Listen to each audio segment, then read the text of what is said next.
ஒரு நடு இரவுல 3 பெண்கள் அக்காதங்களோடு அவங்க குழந்தையோட அவங்க வீட்டு ஆண்களோட வாகனத்தில் போகிற போது 2 வாகனத்தில் போகிற 4 இளைஞர்கள், அந்த போதையில இருந்த இளைஞர்கள் 2 பக்கமும் வண்டியை நிப்பாட்டிட்டு அந்த பெண்களை இறங்க சொல்லி அந்த பெண்களை இறங்குவது வரைக்கும் வண்டியை இடிச்சு அடிக்க என்னென்ன வேலை பார்க்கறான். அதுக்கு தைரியம் கொடுத்தது என்னவா இருக்குன்னு நினைக்கிறீங்க? அதுல இருந்து திமுக கொடி மட்டும்தான் நடு இரவுல பெண்களை அடிப்பதற்கும் பிடிப்பதற்குமான ஒரு வாய்ப்பை ஏற்படுத்தி கொடுத்திருக்கு. தேமுதிக உருவாக்கிய அரசியலில் அவரை பற்றி நாம் வேறு கருத்துக்கள் வைத்துக் கொள்ளலாம். ஆனால் மனிதராக நல்ல மனிதர் அன்பான அண்ணன் விஜயகாந்த் அவர்கள், நாங்கள் எதிரியை விட எப்போதுமே துரோகிகள் மிக ஆபத்தானவர்கள் என்று சொன்னார் என் தலைவர் சந்திரகுமார். யார் அந்த நல்ல மனிதருக்கே துரோகம் செய்தவர்?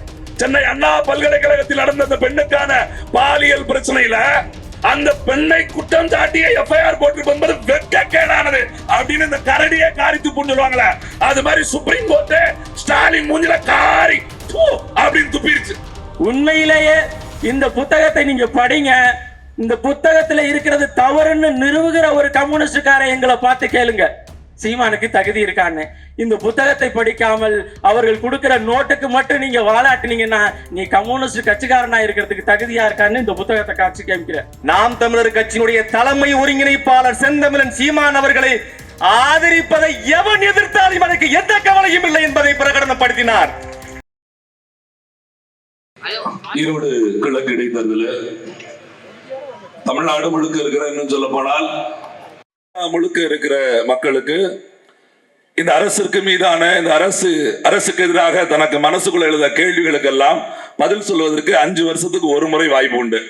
ஈரோடு கிழக்குக்கு மட்டும்தான் 5 வருஷத்துல 3வது முறை வாய்ப்பு. 2 பேரும் அதுல தோத்துட்டாங்க. எப்பயுமே ஒரு திரைப்படம் பார்க்கும்போது எம்ஜிஆர் காலத்துல இருந்தே ஒரு கலாச்சாரம் உண்டு. ஹீரோ 2 தடவை அடி வாங்குவாரு, 3வது தடவை 3வது திருப்பி கொடுப்பாரு. அந்த மாதிரி அந்த அடியை திருப்பி கொடுக்கிற கால வாய்ப்பு இந்த 3வது வாய்ப்பு ஈரோடு கிழக்கு மக்களுக்கு. நல்ல ஹீரோவா நீங்க மாறிக்கீங்க. ஹீரோ அடுத்தவன்ட்டு தேடுறதை விட நீங்களே ஹீரோ ஆகிறதுக்கு ஒரு வாய்ப்பு. அப்படி ஹீரோ ஆகணும்னா நீங்க வாக்களிக்க வேண்டிய சின்னம் மைக் சின்னம், மைக் சின்னம், மைக் சின்னம். இன்றைக்கு நவம்பர் 29 வீரத்தமிழ் மகன் முத்துக்குமார் அவருடைய நினைவு நாள். திருநெல்வேலி மாவட்டத்தில் ஏதோ ஒரு கிராமத்தில் பிறந்த மதிவாணன் அப்படின்னு சொல்லக்கூடிய என்ன இன்றைக்கு இந்த ஈரோடு கிழக்கு மேடை வரைக்கும் அரசியலாக கட்டி கொண்டு வந்திருக்குது. ஒரு காரணம் அடிப்படையில் ஒண்ணு இருக்குன்னா எங்க அண்ணன் முத்துக்குமரன் மட்டும்தான். அவனுடைய மரணம் தான், அவன் மரணித்து அந்த மருத்துவமனையில் கிடந்த போது நான் கேட்ட வார்த்தைகள் தான் சென்னையிலிருந்து கரம் பிடித்து இந்த ஈரோடு வரைக்கும் என்னை கடத்தி கொண்டே வருகிறது. என் வாழ்நாள் வரைக்கும் என்னை தடம் பிடித்து இழுக்க போகிற ஒரே ஒருவன் என் அண்ணன் முத்துக்குமரனாக மட்டும்தான் இருப்பான். அந்த உணர்வை ஏந்தி இந்த ஈரோடு கிழக்கு மேடையில் நின்று கொண்டிருக்கிறோம். நல்லா புரிஞ்சுக்குங்க ஈரோடு கிழக்கு மக்கள், உங்களுக்கு கிடைத்திருக்கிற வாய்ப்பை இழந்து விடாதீர்கள். இன்னைக்கு பாத்தீங்கன்னா திராவிட முன்னேற்ற கழகமா நாம் தமிழரா 2 தான். மத்த யோசனைக்கெல்லாம் வாய்ப்பே கிடையாது. நான் மறுபடியும் சொல்றேன், நாம் தமிழர் தொடங்கப்படுகிற போது எதற்காக நாம் தமிழர் அப்படின்னு கேட்டாங்கல்ல, அதற்கான பதில் இன்றைக்கு வந்து நிற்கிறது. திராவிடத்தை வேரோடும் வேரடி மண்ணோடும் அழிப்பதற்கு ஒரு கட்சி தேவைன்னா அது நாம் தமிழர் கட்சியாக மட்டும்தான் இருக்க முடியும். ஏன்னா திமுகவிலிருந்து அதற்கு பிறகு எத்தனையோ கட்சிகள் தொடங்கினாங்க. எல்லாம் திமுக அதிமுக மாறி மாறி கூட்டணிகள் தான் போனாங்க. இப்போ ஒரு பொய்ய கூட சொல்றாங்க, எம்ஜிஆர் மட்டும் 2 நாள் உயிரோடு இருந்திருப்பாருன்னு வச்சுக்கோங்க, திமுக வந்து சொல்லி இருப்பாருன்றாங்க. எம்ஜிஆர் உயிரோடு இருந்திருப்பாரு, துரைமுருகன் சொல்லி இருப்பாரு தோட்டத்துக்கு கூப்பிட்டு. எது எம்ஜிஆர் மட்டும் இதை உயிரோடு இருந்தா துரைமுருகன் கூட சொல்லி இருப்பாரு. அவர் 2 நாள் இருந்தா இங்க யாரு கதை விடுறது? மேடைக்கு மேடை யாரு கதை விடுறது? திமுகவில் என்னென்ன பேச்சு பேசுறாங்க? சமூக நீதி பேசுறாங்கல்ல, பெண்களுக்கு பாதுகாப்பு பேசுறாங்கல்ல. இன்னைக்கு சம்பவம் நடந்திருக்கு தெரியுமா? 2 நாளைக்கு முன்னாடி சென்னையில, தமிழ்நாட்டின் தலைநகரம் சென்னை, ஒரு நடு இரவுல 3 பெண்கள் அக்காதங்களோடு அவங்க குழந்தையோட அவங்க வீட்டு ஆண்களோட வாகனத்தில் போகிற போது 2 வாகனத்தில் போகிற 4 இளைஞர்கள், அவன் போதையில கஞ்சா அடிச்சிருக்கானா சரக்கு அடிச்சிருக்கானா அதெல்லாம் கேட்க முடியல என்னால, ஆனா போதையில இருந்தான்னு சொல்லிட்டாங்க. அந்த போதையில இருந்த இளைஞர்கள் 2 பக்கமும் வண்டியை நிப்பாட்டிட்டு அந்த பெண்களை இறங்க சொல்லி அந்த பெண்களை இறங்குவது வரைக்கும் வண்டியை இடிச்சு அடிக்க என்னென்ன வேலை பார்க்கறான். அதுக்கு தைரியம் கொடுத்தது என்னவா இருக்குன்னு நினைக்கிறீங்க? அந்த முன்னாடி பார்ச்சுனர் நிற்பாட்டு இருந்தால வெள்ளை கலர்ல, அதுல இருந்து திமுக கொடி மட்டும்தான் நடு இரவுல பெண்களை அடிப்பதற்கும் பிடிப்பதற்குமான ஒரு வாய்ப்பை ஏற்படுத்தி கொடுத்திருக்கு. இன்னைக்கு திமுகவை இல்லாம வேற ஒரு கொடி கட்டி அப்படி நடந்திருந்தா இன்னைக்கு அவர்கள் என்ன சிறைப்பிடிக்கப்பட்டிருப்பாங்க தெரியுமா? நான் விளையாட்டுக்கு சொல்லல, எதிர்கட்சி அதனால நாம் தமிழர் குறை சொல் அப்படிலாம் இல்ல. இன்னைக்கு சுப்ரீம் கோர்ட் சொல்லிருச்சு, சென்னை அண்ணா பல்கலைக்கழகத்தில் நடந்த அந்த பெண்ணுக்கான பாலியல் பிரச்சனையில அந்த பெண்ணை குற்றம் சாட்டிய எஃப்ஐஆர் போட்டிருப்பது வெட்கக்கேடானது அப்படின்னு இந்த கரடியே காரி துப்புன்னு சொல்லுவாங்களே, அது மாதிரி சுப்ரீம் கோர்ட் ஸ்டாலின் மூஞ்சில காரி அப்படின்னு துப்பிருச்சு. ஒரு மாநில அரசை பார்த்து சுப்ரீம் கோர்ட் சொல்லுது, யார் பாதிக்கப்பட்டிருக்காங்களோ அவங்க மேல எஃப்ஐஆர். இப்படித்தான் வேங்கவே இல்லை. ஏன்னா அவன் குடிக்கிற தண்ணியில அவனே, நீ அப்படித்தான் திம்பியா இல்ல ஸ்டாலின் வீட்டுல அப்படிதான் திம்பிங்களா? கக்கூசலா இருக்கா இல்லையா? டைனிங் டேபிள் வச்சிருக்கீங்களா? ஏன்னா நான் ஒரு வீட்டுக்கு போல, ஒரு வீடுனா போய் பார்க்கலாம். அன்னைக்கு 17 போயிட்டு இருக்கேன், திடீர்னு தயாளம்மாள் வீடுங்கிறாங்க, கன்னிமொழி வீடுங்கிறாங்க, அங்க இருக்குங்கிறாங்க, இங்க இருக்குங்கிறாங்க மாதிரி எத்தனை வீடு. நேத்து கூட இந்த அம்மி கூட பேசும்போது ஏதோ சொல்லும் போது திடீர்னு 2 மணி 3 மணி குழப்பிருச்சு. அதை நான் சொல்லிட்டு இருந்தேன். அவர் பெரியார் சொல்லுறதுக்கு கருணாநிதி நினைச்சிட்டாரு, அவருக்கு 2 3 ஆகி போயிருச்சு. ஒழுக்கமா ஒருத்தரோட இருந்தா தானா ஏதாவது சரியா இருக்கும். திராவிடனாலே இந்த 2 3 2 3 எப்பயுமே பரட்டிக்கிட்டே இருப்பாங்க. இவ கூட பாருங்களேன், ஒரு கூட்டத்திற்கு அனுமதி தேர்தல் பரப்புற அப்படி நான் பாக்குறேன். அந்த ஆய்வாளர் நெஞ்சில ஒண்ணு மாட்டிருக்காரு. என்ன வாக்கி டாக்கில நெஞ்சில போய் மாட்டிருக்காங்க அப்படின்னு பக்கத்துல ஒருத்தர் மாட்டிருக்காரு. வாக்கி டாக்கி வாயில இருந்து மாத்திட்டாங்களோ அப்படின்னு கொஞ்சம் கூர்ந்து கவனிக்க. அது ஒளிப்பட கருவி கேமரா. என்னன்னு பார்த்தா இல்ல தப்பு பண்றவங்களை நேரடியா நெஞ்சுக்கு நேரம் மீட்டுறாங்களாம். நம்ம இப்படி பேசும்போது அப்படியே கேமரால கிளிக்குன்னு படம் பிடிச்சு நமக்கு பொண்ணு வாக்குறதுக்கு அப்படியே தூக்கி கொண்டு ஜெயில போட்டுருவாங்க. நீங்க ஒன்னும் தப்பா நினைச்சிடக்கூடாது, ஜெயில போடுவாங்க. நான் அதான் கிடையா தேர்தல் நேரம் மட்டும் உண்மையிலேயே அந்த படக்கருவி வேலை செய்யுதா வேலை செய்யல, அது ஒரு சந்தேகம் இருக்குது. ஏன்னா அப்படி எல்லாம் செஞ்சிருந்தா நேத்து அங்க கூட்டம் நடந்ததுல மேடையை முடிச்சுட்டு கீழே இறங்கி போய் நிக்கிற ஒரு பெருசு ஒரு மஞ்சள் கலர்ல அப்படி சச்சமுகமா ஒரு அட்டைங்க, அன்பு தனசுல கேட்டுங்க, சச்சமுகமா ஒரு அட்டை. அதுல பாருங்க 200 போட்டு பெய்டுன்னு வேற எழுதிருக்கான். இந்த எப்படி 200 போட்டு பெய்டுன்னு எழுதிருக்கான். அவன் என்கிட்ட காட்டி எப்ப தருவீங்க, அது சோல்ட் அவுட்டியா, பெய்டுன்னு போட்டா தரமாட்டாங்க.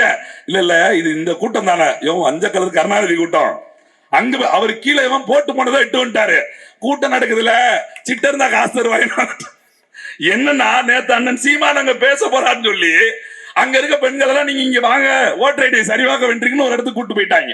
ஏன்னா நேத்து வரைக்கும் உண்மையில் நான் சொன்னதா உண்மை, நேத்து வரைக்கும் ஈரோடு கிழக்குல ஏக்கம்னா ஏக்கம். ஐயோ ஒருவே ஓட்டு கட்டு வரலையே, ஆனா எம்பிட்டு வருவானே இடைத்தேர்தலாம் கூட்டு கொழிப்போமாங்க. இப்ப ஒருத்தன வரலையே மாதிரி நேத்து முறை 200 ரூபாயில தொடங்கி இன்னைக்கு 2000 ஆயிருக்கு. நேத்தான் நம்ம சொன்னோம் அப்படியே கொஞ்சம் உங்க அண்ணனை லேசா உங்க ஏரியாவுக்கு 3000 கொடுத்துட்டாங்களா எப்ப கேட்டுக்குங்க. ஒரு ஏரியால 3000 கூட்டி கொடுத்துருக்காங்க, விட்டா கூடாது. அந்த பெயரில் எல்லாருக்கும் கொடுத்தா சமமா கொடுக்கணும். நீங்க கேட்டுருங்க, எனக்கு ஒண்ணும் பிரச்சனை, கொடுக்கறதுல பிரச்சனை கிடையாது, வாங்கலையும் பிரச்சனை கிடையாதுங்க. நம்மகிட்ட இல்ல கொடுக்கல, அவன் இருக்கான் கொடுக்கறான். ஆனா ஓட்டு போடுற உரிமை யாருக்கு இருக்குது? ஓட்டு போடுற உரிமை நம்மகிட்ட தான் இருக்குது.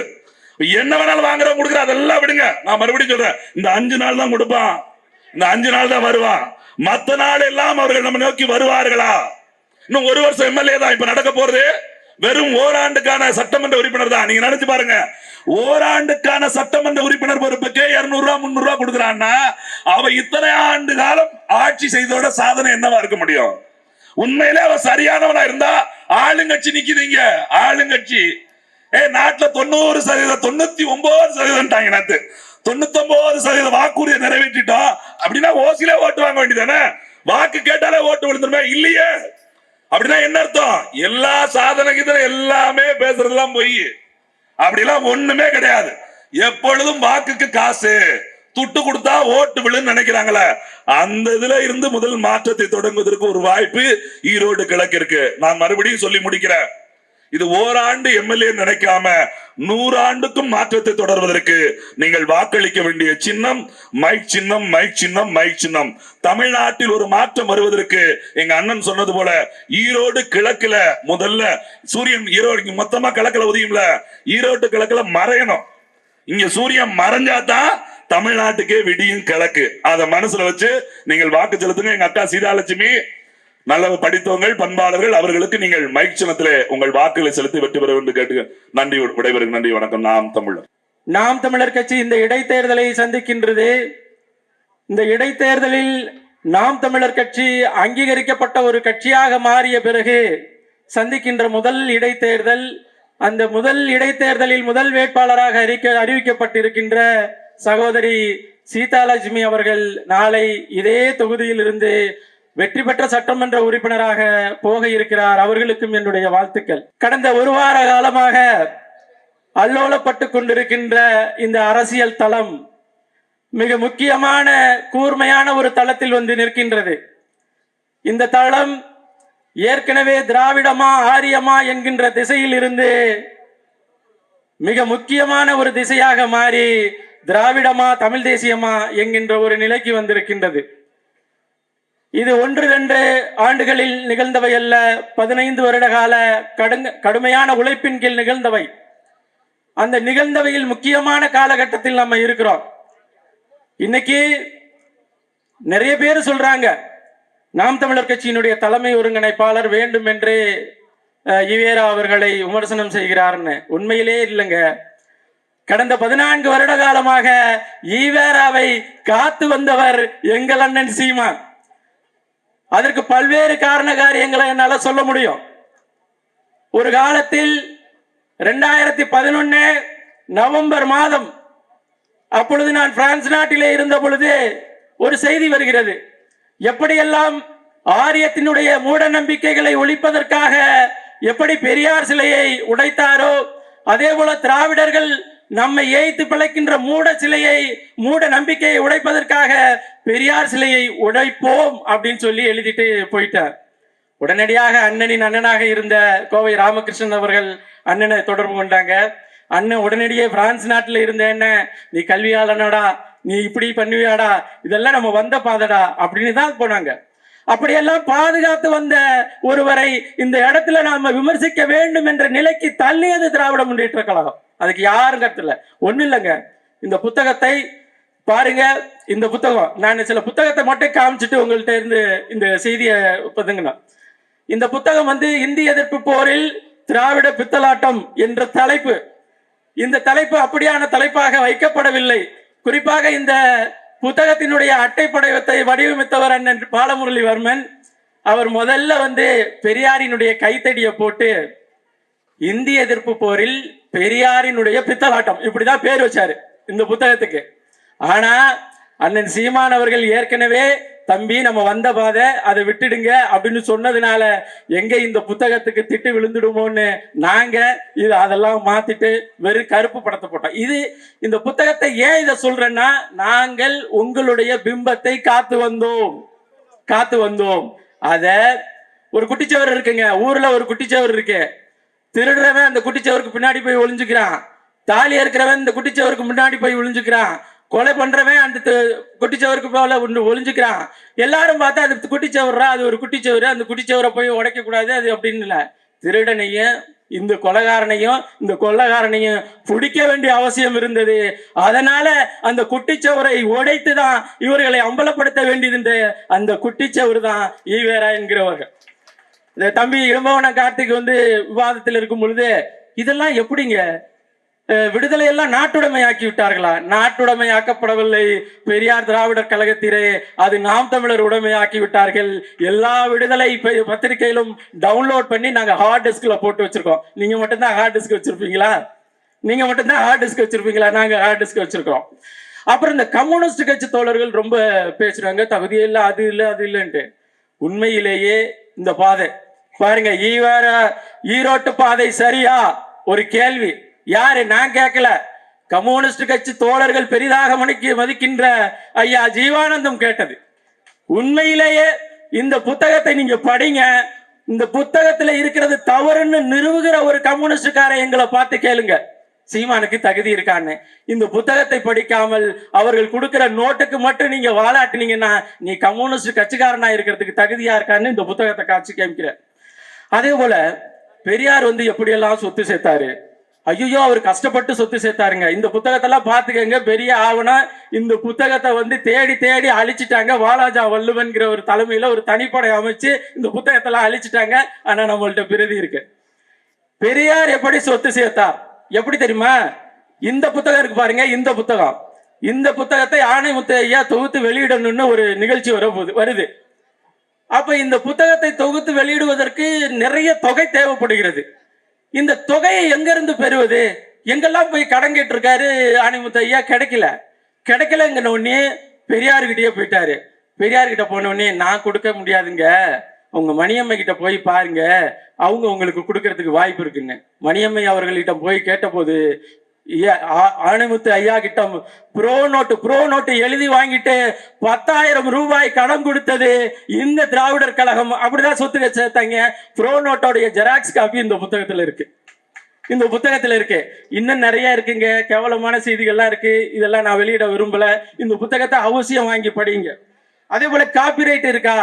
விடுதலையை பொது உடைமை ஆக்கிட்டார்களா? நாங்க பொது உடைமை எல்லாம் பார்க்க வேண்டியதில்லை, பொது உடைமை ஆக்க வேண்டியதில்லை. ஐயா ஆணைமுத்து அவர்களினுடைய தொகுப்பு இதே மாதிரி 20 புத்தகம் வச்சிருக்கிறாரு. 20 புத்தகம் எழுதி வெளியிட்டு இருக்கிறாரு. நீங்க விடுதலையை ஒன்றாக தனித்தனியாக படிக்க வேண்டிய தேவையில்லை. இந்த தொகுப்பை வாங்கிடுங்க. ஆணைமுத்து என்கின்ற ஒருவர் தான் பெரியார் செய்த அத்தனையும் போட்டு, எங்க தெரியுமா, ஸ்டாலின்ட்ட பேட்டி எடுக்க போன ஆணைமுத்து இவரு பெரியார் அவர்கள், ஈவேரா அவர்கள் ஸ்டாலினுடைய அரசாங்கத்தை உளவு பார்த்தார் என்று ரஷ்யாவிலிருந்து விரட்டி அடிக்கப்பட்டது முதல் பக்கத்திலே இருக்கு, இந்த முதல் தொகுப்புலயே இருக்கு. இப்படி நீங்க 20 தொகுப்பையும் வாங்கி படிங்க. எங்க அண்ணன் சொன்னாங்க சீக்கிரமா ஒரு புத்தகத்தை தொகுத்து பெரிய வெங்காயம்னு வெளியிடணும்னு. நாம எல்லாத்தையும் இந்த தொகுப்பையும் இதுல இருந்தே எடுத்துக்கலாம் என்று சொல்லி தந்த வாய்ப்புக்கு நன்றி கூறி முடிக்கிறேன். நன்றி, வணக்கம். நாம் தமிழர். 2009 இருந்து அரசியல் தளத்துல ஓடிக்கிட்டு இருக்கோம். முறையா தேர்தல் அரசியல் களத்துல, வாக்கு செலுத்தக்கூடிய அரசியல் களத்துல முதல் மேடையா எனக்கு நாம் தமிழர் கட்சி அண்ணன் செந்தமிழன் சீமான் எனக்கு வாய்ப்பு கொடுத்திருக்காங்க. அதற்கு மிகப்பெரிய உருத்தான நன்றி இந்த இடத்துல நான் தெரிவித்துக் கொள்கிறேன். அக்கா சீதா லட்சுமி மிகப்பெரிய படித்த பண்பாளர், ஈரோடு கிழக்கு சட்டமன்ற வேட்பாளரா அக்கா உறுதியாக வெல்லணும். அதுக்கு தான் நம்ம எல்லாம் பாடுபட்டுக்கிட்டு இருக்கோம். அதற்கு முன்னாடி இந்த நாள் இருக்குல்ல, ஜனவரி 29 மாவீரன் முத்துக்குமாரனுடைய நினைவு நாள். இந்த நாள் ஒட்டுமொத்த தமிழ் தேசியர்களும் ஒட்டுமொத்த மக்களும் ஒன்னும் தெரியாம பிதுங்கி கொண்டிருந்த நாள். இந்த ஜனவரி 29 நாள் என்பது ஒட்டுமொத்தமான அப்படி பதறிக்கிட்டு இருக்கோம். எல்லா பேருமே பதறிக்கிட்டு இருக்கோம். பதறி எங்க போய் நிக்கிறோம்? திராவிட கூட்டத்துக்கு நின்றுகிட்டு இருக்கோம். ஐயா முத்துக்குமார் இறந்துட்டான், ஐயா மரண சாசனம் எழுதி வச்சுட்டு இறந்துட்டான். முத்துக்குமாருடைய உடம்ப வச்சு நம்ம ஈழ போராட்டத்தில் நடக்குது, அந்த போராட்டத்தை நீத்து போ வைக்கணும். அவன் ஆழ்ந்த அறிவோட மரண சாசனம் எழுதி வச்சுட்டு போயிருக்கான். விதிய என் செய்தா என் தமிழ் சாதியன்னு சொல்லி தொடங்குற அந்த மரண சாசனம் அருமை தங்கச்சிங்க பதிவு பண்ணிட்டு போனாங்க. என்னை போன்ற நபர்கள்லாம் இது நாள் வரையும் சமரசமின்றி போராடிக்கிட்டு இருக்கிற காரணத்துக்கு யார் காரணம்னா தலல் தியாகி முத்துக்குமார் மட்டும்தான். இந்த முத்துக்குமார் இறப்புல கிட்டத்தட்ட 1 லட்சத்துக்கு மேற்பட்ட மாணவர்கள் கூடணும். இந்த முத்துக்குமார் போராட்டத்துல மிகப்பெரிய 2009 மிகப்பெரிய அளவுக்கு எழுச்சி ஏற்பட்டுச்சு. இந்த எழுச்சிய யார் அடக்கியது? இந்த எழுச்சியை அடக்கியது யார்? நாங்கள் ஏன் திராவிட முன்னேற்ற கழகத்தை திட்டம்னா 2 லட்சம் உயிர் பறிபோனதுக்கு முக்கிய காரணம் இன துரோகி திமுக. இந்த 2 லட்சம் பேர் மாணவர்கள், 2 லட்சம் மக்கள், எவ்வளவு பெரிய போராட்டம். அதே பதவியில அதே இடத்துல ஒரு சோழனா ஒரு சேரனா அண்ணன் செந்தமிழன் சீமான் முதல்வராக இருந்திருந்தால் ஈழத்துல போர் முடிவுக்கு வந்திருக்காதா? உங்களோட கெஞ்சினமடா, கத்துனமடா, கதறனமடா, ஆளாளுக்கு இங்க கண்ணுக்கு முன்னாடி என்னடா பண்ணீங்க? அதுக்கு பெரிய சான்றானா? ஒரு பக்கத்து தமிழ் தேசிய அமைப்புகள் பெரிய வடிவம் பெறாம அப்படியே தவிச்சுக்கிட்டு இருக்கு. ஒட்டுமொத்த அமைப்புகளை தமிழ் தேசியத்துக்கே திராவிடம் தான் முன்னுதாரணமா இருந்துகிட்டு, இங்கிட்டு யாரு? ஐயா வைகோ, இங்கிட்டு பார்த்தா அதிமுக, இங்கிட்டு பார்த்தா திமுக, திராவிட முன்னேற்ற கழகம், இவர்கள் எல்லாம் பிரபாகரனை சந்தித்த நபர்களாம். வீரமணி இவங்களை போன்ற நபர்கள்ட்ட தான் கெஞ்சிட்டு கிடந்தோம். கெஞ்சினோம், கத்துனோம், கதறணும், துடிச்சோம். ஏதாவது ஒண்ணு நடந்துச்சா? அந்த முத்துக்குமார் வண்டியில ஏறி கிட்டத்தட்ட அந்த மாணவர் போராட்டம் தலைமை தாங்கி போகும்போது என் மதிப்புக்குரிய மரியாதைக்குரிய இன்று தமிழ்நாடு முழுக்க மிகப்பெரிய ஒரு வாக்கு வங்கியை ஏற்படுத்தி திமுகங்கிற பூதத்தை இந்த மண்ணோட புதைக்கிற காத்து கொண்டிருக்கிற செந்தமிழன் சீமானன் அங்க பக்கத்துல இருந்தாரு, பக்கத்துல அமீரன் இருந்தாங்க, அதுக்கு பக்கத்துல நான் நின்றுகிட்டு இருப்பேன் அந்த மாணவர் போராட்டத்துல. இன்னைக்கு அமீரோட நிலை என்னாச்சு? இன்னைக்கு அண்ணன் செந்தமிழன் சீமானோட நிலை என்னாச்சு? கூட இருக்கிறவன்லாம் ராஜ துரோகம் பண்றான், கூட இருக்கிறவன்லாம் ராஜ துரோகம் பண்றான். எப்படி? புகழ் வெளிச்சம் கிடைச்சிட்டா போதும், புகழ் வெளிச்சம் வந்துட்டா போதும், அப்படியே துரோகம் பண்றான், துரோகம் பண்ணிட்டு போறான். டேய், ஒன்னே ஒண்ணு சொல்றேன், தமிழனுக்கு தொடர்ச்சியா துரோகம் நடந்துகிட்டே இருக்கு. தமிழனை தொடர்ச்சியா நேருக்கு நேரம் மோதி ஜெயிச்சதாக வரலாறே கிடையாது. ஐயா ஸ்டாலினுக்கு முகம் திருமாவளவன் அண்ணன், இந்த இருக்க 17 ஏக்கர் திருமுருகன் காந்திக்கு முகம் குரங்கு அரசு. பாத்திருக்கீங்களா? நம்மவர்களை வைத்து நம்மவரை குத்த பாக்குறான், தொடர்ச்சியா இதான் பண்ணிட்டு இருக்கான். பெரியார பேசிட்டாங்க, பெரியார பேசிட்டாங்க, பெரியார பேசிட்டாங்க. என்னத்த பெரியார பேசிட்டாங்க? உங்களை பெரியார் என்னத்த பேசிட்டாங்க?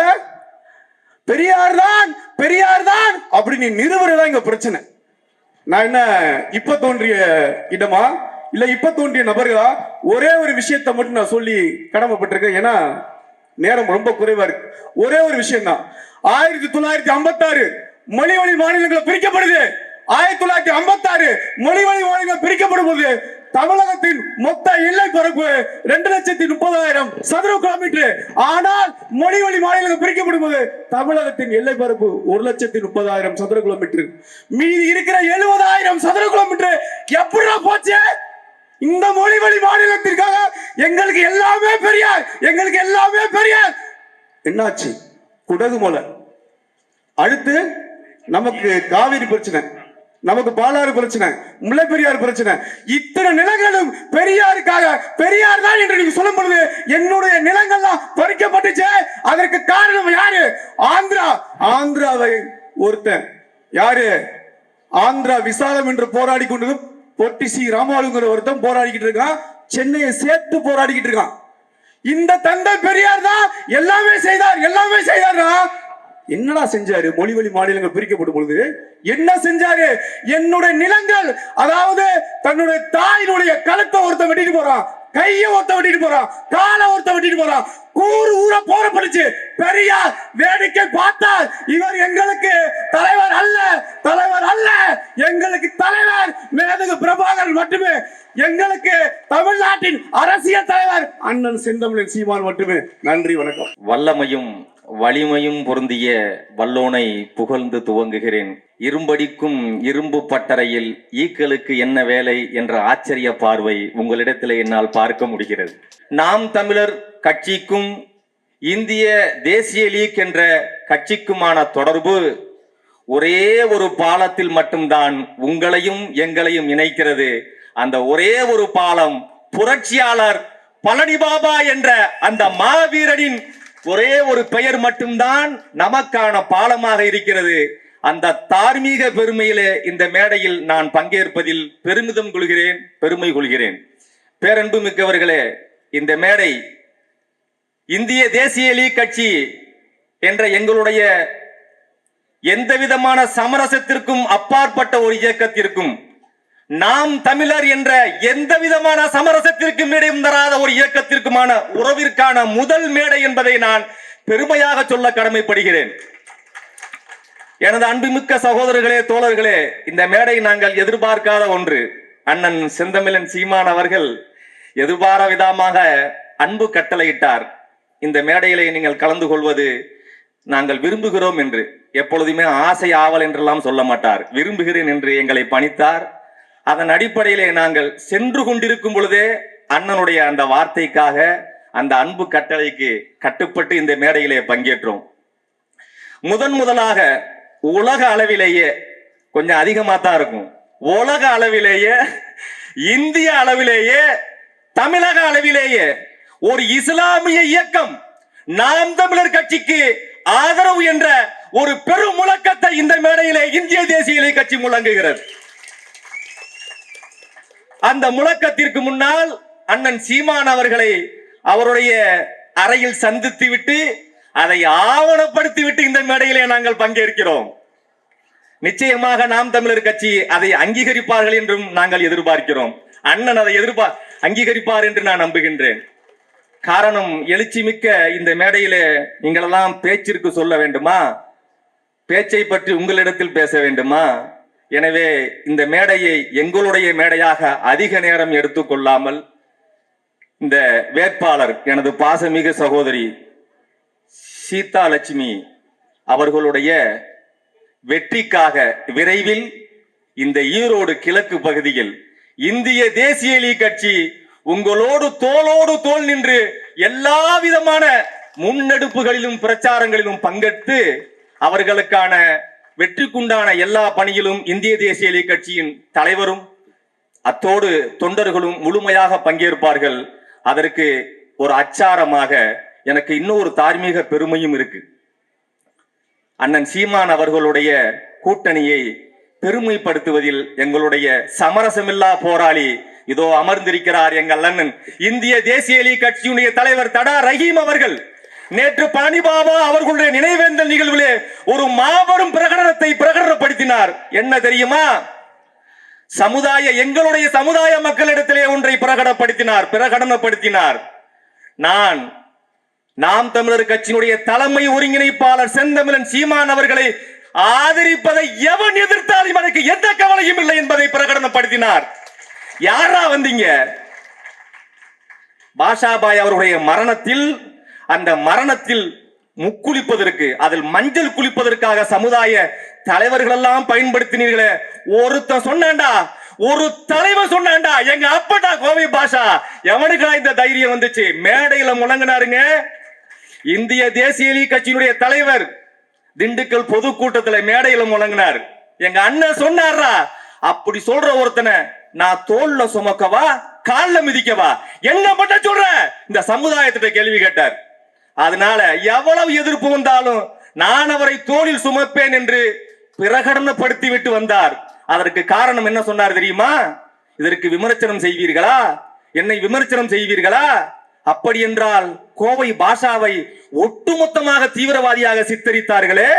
அப்பொழுது ஒரு தலைவன், ஒரு தமிழ் தேசிய தலைவன், என் அப்பன் தாண்டா சொல்லுவேன், வேற எப்படா சொல்றேன்னு கேட்டார்ல. அப்ப எவ்வளவு விமர்சனத்தை அவர் தாங்கியிருப்பாரு, எவ்வளவு எதிர்ப்பு அவர் தாங்கியிருப்பார், சுமந்திருப்பாரு. அந்த வழியில இது ஒரு வழியா இருந்துட்டு போகட்டும், அதற்கு பதிலாக அந்த நீங்கள் செய்யும் விமர்சனத்தை நான் ஏன் தோல்ல சுமக்கிறேன்டா அப்படின்னு சொல்லி நேற்று நடந்த அந்த பொதுக்கூட்டத்துல பிரகடனப்படுத்தி விட்டு இங்க இந்த மேடையில நாங்க பங்கேற்கிறோம். அந்த பெருமையோடு உங்களிடத்திலே நான் ஆனந்தத்தோடு சொல்லுவேன், வரக்கூடிய இந்த இடைத்தேர்தலிலே எங்களுடைய தலைவர் அண்ணன் சமரசமில்லா போராளி தடா ரஹீம் அவர்களுடைய உத்தரவுக்கு இணங்க விரைவாக உங்களோடு தோளோடு தோள் நின்று ஈரோடு கிழக்கு பகுதியிலே இந்திய தேசிய லீக் கட்சி பிரச்சாரத்தை முன்னெடுக்கும் என கூறி உங்களுடைய பேரன்பை பெற்றவனாக அதிக நேரம் எடுத்துக்கொள்ளாமல் விடைபெறுகின்றேன். நன்றி. ஈழத்திலே நமது உறவுகள் கொத்து கொத்தாக கொல்லப்பட்ட போது இங்கே தமிழர்கள் கிரிக்கெட் பார்த்து கொண்டிருக்கிறார்களே, இங்கே ஈழத்து சொந்தங்களை காப்பாற்றுவதற்காக எந்த குரலும் வரவில்லையே என்று மனம் நொந்து, விதியே விதியே என் செய்ய நினைத்தாய் என் தமிழ் சாதியை என்று மனம் நொந்து, இரவு பகல் என்று மாறாது மனம் துடித்து கொந்தளித்து இந்த இனத்தை எழுப்புவதற்கு ஏதேனும் வழி உண்டா என்று தேடி தூங்கிக் கொண்டிருந்த இனத்திற்கு தலையிலே நெருப்பு வைத்த என் தம்பி மாவீரன் முத்துக்குமார் அவர்களுக்கு வீர வணக்கம். தம்பி மாவீரன் முத்துக்குமார் அவர்களுக்கு வீர வணக்கம் செலுத்துகிற இந்த நேரத்திலே திராவிடத்திற்கு இறுதி வணக்கம் செலுத்துவதற்காக களத்திலே வந்திருக்கிற எமதருமை அண்ணன் செந்தமிழன் சீமான் அவர்களின் புலிப்படைக்கு எனது வணக்கம். தம்பி முத்துக்குமார் அவர்களை, அந்த புனித போர் வீரனை நினைக்கும் பொழுது நமக்கு இயல்பாகவே இயேசு கிறிஸ்துவை நினைத்தால் காட்டி கொடுத்த துரோகி நினைவுக்கு வருவது போல, ஜூலியஸ் சீசரை நினைத்தால் புருட்டஸ் நினைவுக்கு வருவது போல, அந்த மஞ்சள் துண்டும் கருப்பு கண்ணாடியும் நமக்கு எப்போதும் நினைவுக்கு வருகிறது. ஒரே ஒரு செய்தியை உங்களிடம் சொல்லி, துரோகம் என்றால் அண்ணன் குறிப்பிடுவது போல கருணாநிதியின் துரோகத்தை சொன்னால் நாம் நாளெல்லாம் 1000 பக்கம் புத்தகத்தை எழுதுகின்ற அளவுக்கான துரோகத்தின் உருவமாக வாழ்ந்த அந்த திமுகவின் முன்னாள் தலைவர் கருணாநிதி அவர்கள் தம்பி முத்துக்குமார் அவர்களுடைய அந்த தியாகத்தை ஒரு மிக முக்கியமான நாளிதழ் அவர்கள் ஒவ்வொரு ஆண்டும் வெளியிடுகிற புத்தகத்திலே, அது வரலாற்று சுவடுகள் என்ற அந்த நூலிலே முத்துக்குமாரின் தியாகத்தை குறிப்பிட்டு அதற்கென்று சில பக்கங்களை ஒதுக்கி அந்த புத்தகத்திற்கு அன்னாள் முதல்வர் என்ற முறையிலே கருணாநிதி அவரிடம் சென்று அணிந்துரை கேட்ட போது, முத்துக்குமாரின் பக்கங்களை நீக்கினால் தான் அணிந்துரை தருவேன் என்று சொன்னவர் கருணாநிதி அவர்கள். இதனால்தானே இது போன்ற இது ஒரு சிறிய எடுத்துக்காட்டு. அதனால்தான் நாஞ்சில் மனோகர் அவர்கள் அப்பொழுதே அவரை கருவின் குற்றம் என்று சொன்னார். இன்றைக்கு துரோகத்தின் உச்சமாக கருணாநிதியின் குருநாதர் யார்? பெரியார் அவர்கள் மாபெரும் புரட்சிவாதி சீர்திருத்தவாதி என்றால் ஏன் கருணாநிதி பெரியாராக மாறவில்லை? அறிஞர் அண்ணா ஏன் பெரியாராக மாறவில்லை? பெரியாரை பேசிவிட்டார் என்று சொல்கிறார்கள். ஒரு பெரியாரியரும் பெரியாரை படித்ததே இல்லை. பெரியாரை படித்திருந்தால் இன்றைக்கு நாம் அவரை பற்றி பேசியிருக்க வேண்டியதில்லை, அவர்களே பேசியிருப்பார்கள். ஒரு 4 வரியை படிப்பது, பெரியார் அதை செய்தார் இதை செய்தார். பெருந்தலைவர் காமராஜர் அவர்கள் பள்ளிக்கூடம் திறந்தால், ஆமா அதை நான் செல்விதான் செஞ்சேன். இது ஒரு இழிவு, இது பெரிய இழிவு. இந்த வரலாற்றிலே தமிழக ஈரோடு கிழக்கு என்பது தமிழ் தேசியத்தின் கிழக்கு. இன்றைக்கு தமிழ் தேசியத்திற்கும் திராவிடத்துக்குமான போர் இன்று தொடங்கியதல்ல. ஈரோடு வாழ் மக்களே, எமது அன்பு உறவுகளே, இந்த மண் யாருடைய மண்? சென்னிமலைக்கும் சிவன்மலைக்கும் இடையே சின்னமலை என்ற ஒருவர் இருந்தார். திப்பு சுல்தானுக்கு வரி செலுத்த மாட்டேன் என்று சொன்ன தீரன் சின்னமலையின் மண் அல்லவா? தெலுங்கு நாயக்கர்களை எதிர்த்து போரிட்டு சந்திரமதி என்ற மன்னன் வாழ்ந்த மண் தானே இது. இது எப்படி பெரியார் மண்ணானது? அந்த நீண்ட நெடிய இழிவை துடைக்க வந்தவர் தான் அண்ணன் சீமான் அவர்கள். நாங்கள் வாக்குக்காக தேர்தலுக்காக வரவில்லை. இந்த இனம் நீண்ட காலமாக சுமந்திருக்கின்ற அவமானத்தை போக்குவதற்காக வந்திருக்கிறோம். அதை உணர்ந்து நீங்கள் எங்களுடைய சகோதரி சீதாலட்சுமி அவர்களை உங்களுடைய வேட்பாளராக சட்டமன்ற உறுப்பினராக மட்டும் பார்க்காதீர்கள்.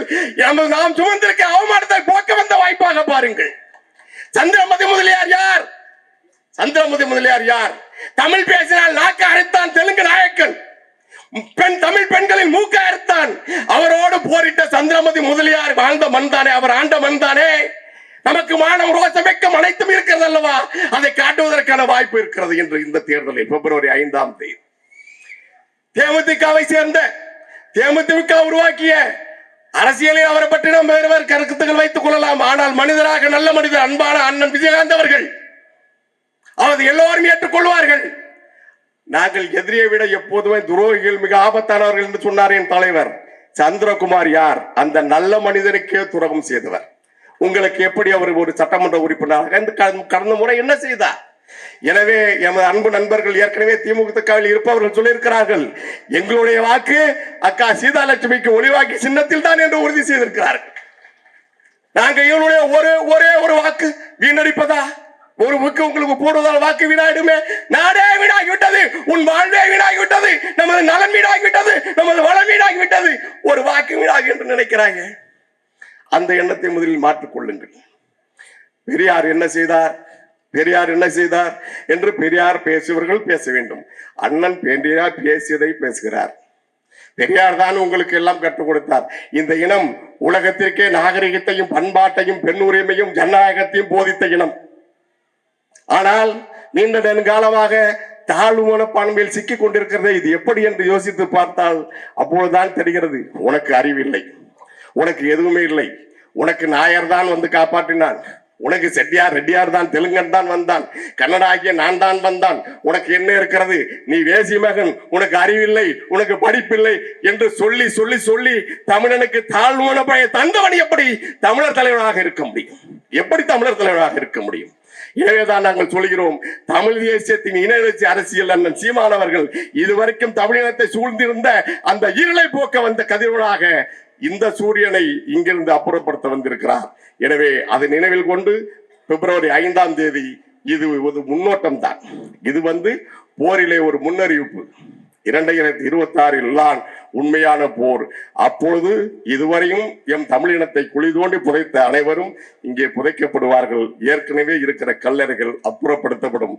ஒவ்வொரு வீட்டிலும் தமிழரசனும் பிரபாகரனும் அண்ணன் சீமானும் உருவாகுவார்கள். இது தமிழர் நாடாக உறுதியாக மலரும். தமிழ் தேசம் உறுதியாக வெல்லும். நாம் தமிழர் வளர்க, தமிழ் தேசியம் வெல்க. நன்றி, வணக்கம்.